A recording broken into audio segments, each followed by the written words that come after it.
학교 폭력 사건이 발생했을 때 초기에 변호사 등 전문가와의 상담이 왜 꼭 필요한지를 보여주는 실제 사례를 하나 소개해 드리겠습니다. 가해 학생이 피해 학생에 대해서 정강이를 자꾸 걷어차고 피해 학생 책에 낙서를 하는 행위 등을 해서 학교 폭력 행위로 신고를 당했지만 사과하고 합의를 해서 학교장 자체 해결로 종결이 됐습니다.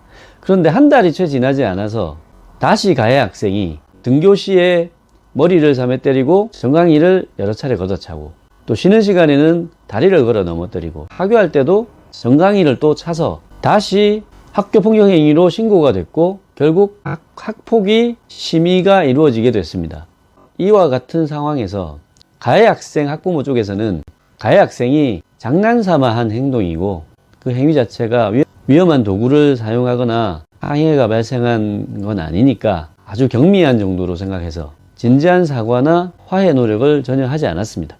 그 결과 학폭위 심의에서 학교폭력 행위의 심각성 요소에 대해서는 상해 등의 결과가 발생하는 등 심각한 결과가 없었기 때문에 평가 점수 1점, 지속성의 경우는 기간이 장기간은 아니었지만 횟수가 여러 번이었고 과거에 한번 비슷한 행동이 있었기 때문에 0점 또는 1점, 고의성의 요소는 계획적 의도적인 건 아니지만 고의는 있었고 과거에 유사한 행위가 있었기 때문에 1점 또는 2점. 그래서 행위 자체의 심각성, 지속성, 고의성에 대한 판단은 3점 내지 4점으로 평가가 됐고 이 점수는 제1호 서면 사과, 제3호 교내 봉사에 해당하는 점수입니다.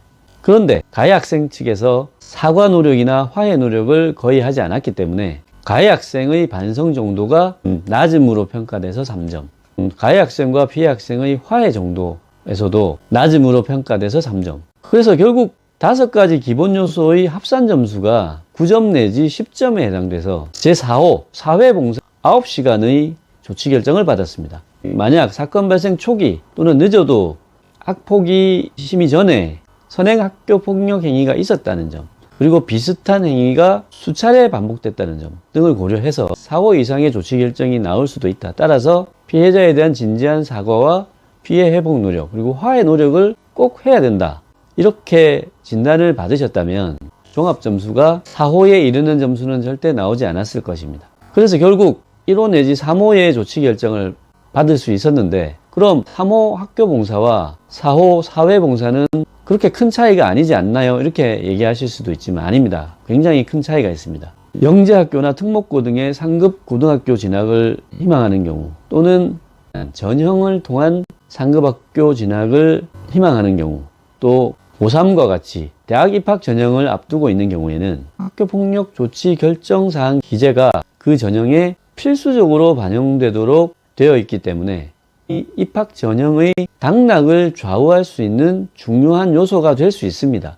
왜냐하면 1호부터 3호까지의 조치 결정은 학교생활기록부 기재가 1회 유보되고 다만 그 조치사항을 미이행하거나 다른 학교폭력 사건으로 조치 결정을 받은 경우에만 일괄 기재가 이루어지기 때문에 입학 전형에서의 불이익을 예상하기 어렵지만 4호부터 9호까지의 사유는 무조건 조치 결정이 이루어지면 일단 기재가 이루어지고 기재 연한이 2년이냐 4년이냐 아니면 졸업시 삭제가 가능하냐의 차이가 있을 뿐입니다. 따라서 입학 전형을 통한 상급 고등학교 진학을 희망하시는 학부모님이나 또 대입 전형을 앞두고 있는 자녀를 두신 학부모님의 경우에는 학폭위 심의에서 4호 이상의 조치 결정을 받지 않도록 최대한의 대응을 해야 하는 실질적인 필요가 있는 것입니다.